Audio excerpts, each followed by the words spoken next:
தொடர்பு கொள்வது. ஒரு தியானத்தின் வாயிலாகவும் தியானத்தின் மூலம் மூச்சு பயிற்சியின் மூலமாகவும் இறைவனை நாம் தொடர்பு கொள்ள முடியும். மூச்சு என்பதை நீங்கள் ஒரு சாதாரண நிகழ்வாக எடுத்துக்கொள்கிறீர்கள். காரணம், நாம் பிறந்ததிலிருந்தே மூச்சு என்பதை இயல்பாகவே அது ஒரு இயக்கமாக உங்களை அறியாமல் இருந்து கொண்டே இருக்கும். அவ்வாறு இருக்கையில் எவ்வாறு மூச்சு அடக்கி உள்வாங்கி வெளியிடுவதன் மூலம் எவ்வாறு தொடர்பு கொள்ள முடியும் என்று நீங்கள் நினைக்கலாம்.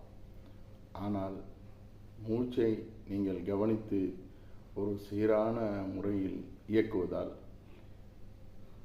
இறைவனை தொடர்பு கொள்ள முடியும். அந்த மூச்சே இறைவன் என்பதே இதன் முதல் கருத்தாகும்.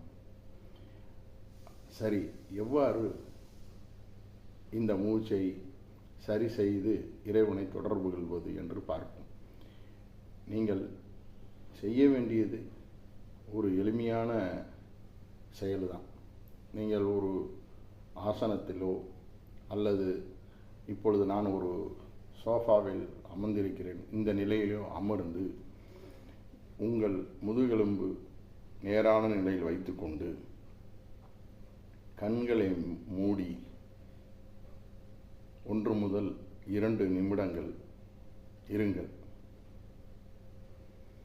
அப்பொழுது உங்கள் மூச்சை நீங்கள்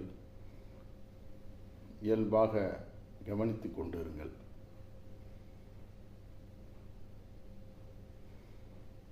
இவ்வாறு மூச்சு சீராக நடந்து கொண்டிருக்கும் பொழுது நீங்கள் உள்ளிழுக்கும் மூச்சை 4 வினாடிகள் என்ற நிலையில் உள்ளிழுக்க வேண்டும். அவ்வாறு உள்ளிழுத்த மூச்சை 4 வினாடிகள் அடக்கி இருக்க வேண்டும். 4 வினாடிகள் அடக்கியிருந்த மூச்சை 6 வினாடிகள் வெளிநோக்கி மூச்சை விட வேண்டும்.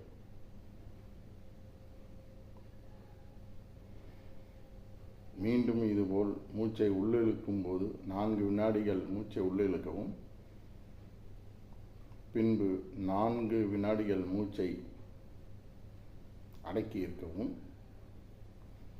பின்பு மீண்டும் 6 வினாடிகள் மூச்சை வெளியிடவும்.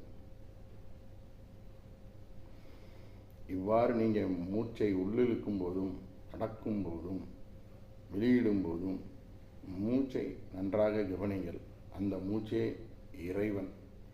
இதை நீங்கள் தினமும் ஒரு பயிற்சியாக செய்யும்போது உங்களுக்கு உறுதியாக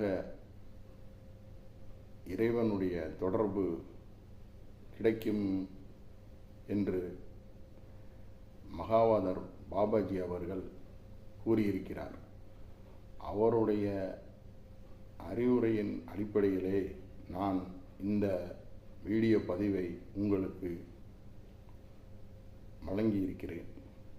ஆகவே நீங்களும் இந்த எளிய முறையான மூச்சு பயிற்சியை மேற்கொண்டு இந்த மூச்சே இறைவன் என்பதை உணர்ந்து அதை கவனித்து அவரிடம் தொடர்பு கொள்ளவும். உறுதியாக இறைவனுடைய தொடர்பு உங்களுக்கு கிடைக்கும் என்று நம்புவோமாக. நன்றி, வணக்கம்.